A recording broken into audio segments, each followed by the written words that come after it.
that those who are the opposite do not taste the sweetness of Iman, as we said, of being pleased or content in life, and that instead they will be left lost in this world, chasing after contentment and pleasure in things that will only increase their misery, unhappiness, and grief. And the believer who is upon Tawheed is the only one that is immersed with the sense of content after each and every decree of Allah. Everything that Allah subhanahu wa ta'ala decrees for the believer only increases him in content. Only increases him in content. And he is the only one that feels this emotional state that causes him comfort of heart and joy. Unlike the one who is constantly complaining and dissatisfied, and unlike the one who is disgruntled and angered with himself and the world and with life. And the source of this feeling of content with what Allah has written for us and given us, and never feeling that we have been deprived or have been given less, is the Iman of Allah, the Lord of the worlds, Rabbul Alameen.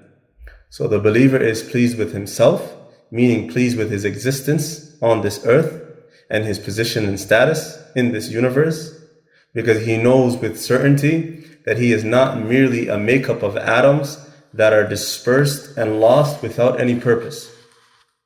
The believer knows that. And the believer knows that he is the successor of Allah subhanahu wa ta'ala on earth. The believer knows that, and knows that they are from the most honored of Allah's creation. And Allah knows that. And he is pleased with life and the universe around him, because he believes that Allah created this wide and expansive universe.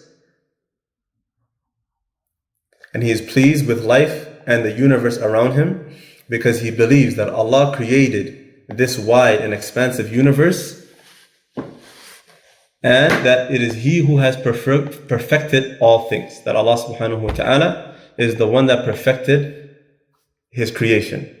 And that Allah is the one that has provided for everything that He has created what it requires to survive, and also guided it.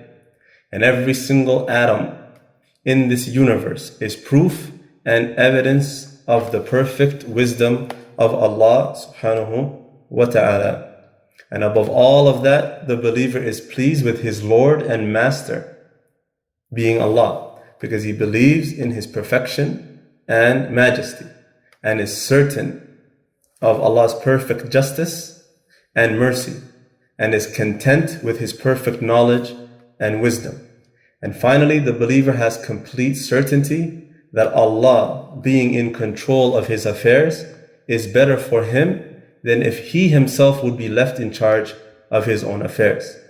And Allah's mercy for the believer is better for him than that of his own parents for him. And the blessings of Allah surround him from every single angle. And that is for the believer, that the blessings of Allah subhanahu wa ta'ala surround him from every single angle. And Allah subhanahu wa ta'ala says in His noble book, أعوذ بالله من الشيطان الرجيم, ألم تروا أن الله سخر لكم ما في السماوات وما في الأرض وأسبغ عليكم نعمه ظاهرة وباطنة.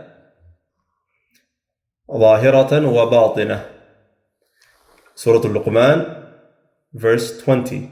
Surah Al-Luqman, verse 20. Allah subhanahu wa ta'ala says, see you not, meaning do you not see, that Allah has subjected for you whatsoever is in the heavens and whatsoever is in the earth, and has completed and perfected His graces upon you, both apparent and hidden. Knowledge, wisdom, guidance, etc.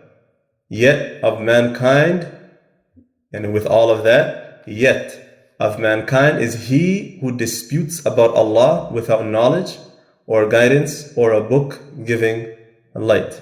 And so with all of that, then there are still those who dispute about Allah and challenge Allah and question Allah. وَالْعِيَاذُ بِاللَّهِ. وقال تعالى وآتيناكم من كل ما سألتموه وإن تعدوا نعمة الله لا تحصوها إن الإنسان لظلوم كفار.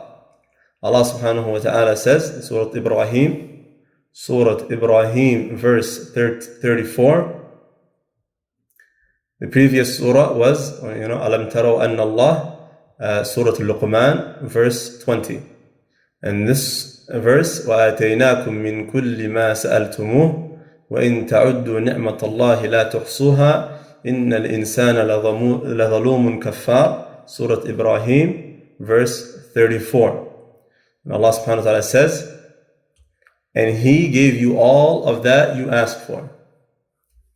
And if you count the blessings of Allah, never will you be able to count them. Verily, man is indeed an extreme wrongdoer, a disbeliever. Meaning, Allah, although He gave you all of these blessings and all of the things that you asked for, and has subjected all of the things in the heavens and in the earth for us, then instead of thanking Him and using His blessings in His obedience, instead we deny. There are those who deny the existence of Allah. There are those who deny Allah's rights. There are those who worship other than Allah. There are those who sin day and night, not concerned with what Allah subhanahu wa ta'ala is the right of Allah subhanahu wa ta'ala.